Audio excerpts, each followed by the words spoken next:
Okay, who's tired of me talking about the lats and engaging them in the deadlifts? Me.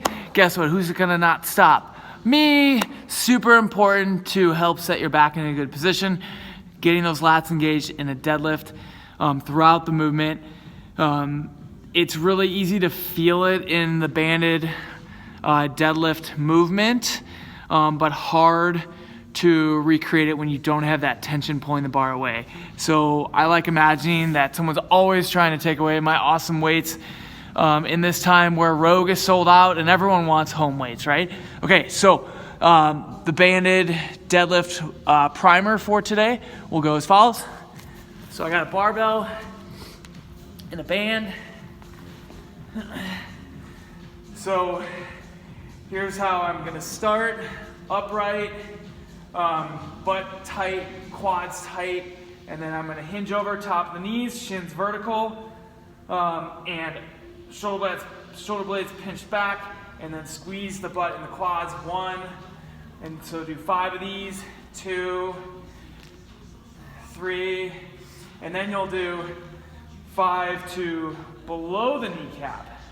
And this part is essential, and here's why. So all hip motion, all hip, all hip, all hip, now knee motion.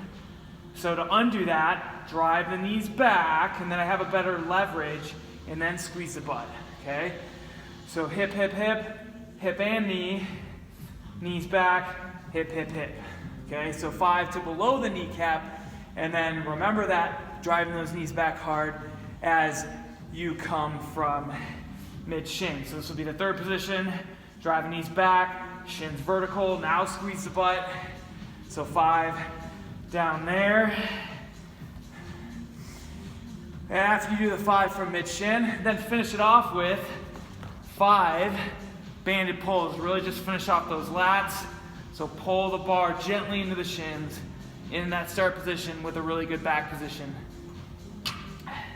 If you don't have enough weight to do the deadlift today and you're gonna do the sumo deadlift high pull, we're gonna use the same primer but with a narrow grip in a wide foot stance. So for the deadlift there, I had a narrow stance, feet were hip width, and then hands were wider than my thighs.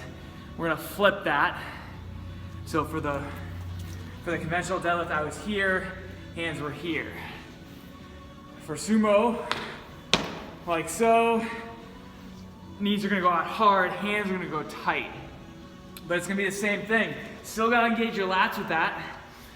So I'm gonna get set up, super wide, then I'm gonna pull that bar in, top of knees, 5 reps there, and then I'll do 5 reps from bottom knees, driving knees back, 5 reps from mid-shin, driving knees back, and then I will do 5 pull-ins from here.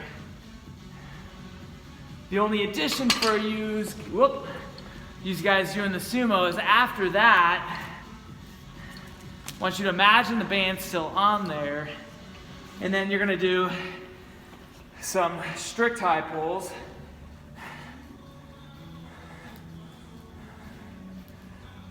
Let's do 5 there, and then we'll do 5 high pulls from top of the knees, squeezing the butt, 5 high pulls from bottom of the knees, drive the knees back, squeeze the butt, and then 5 high pulls from mid-shin, drive the knees back, squeeze the butt. If you're sumo deadlifting with something else, you don't have that, but you have a kettlebell, same thing. You can warm up the same way. You can attach a band to the kettlebell. You can also do the high pulls with a kettlebell, and then top of the knee, bottom of the knee, and then from the ground. So odd objects work for that as well. Sandbags will work well. Dog food will kind of work well.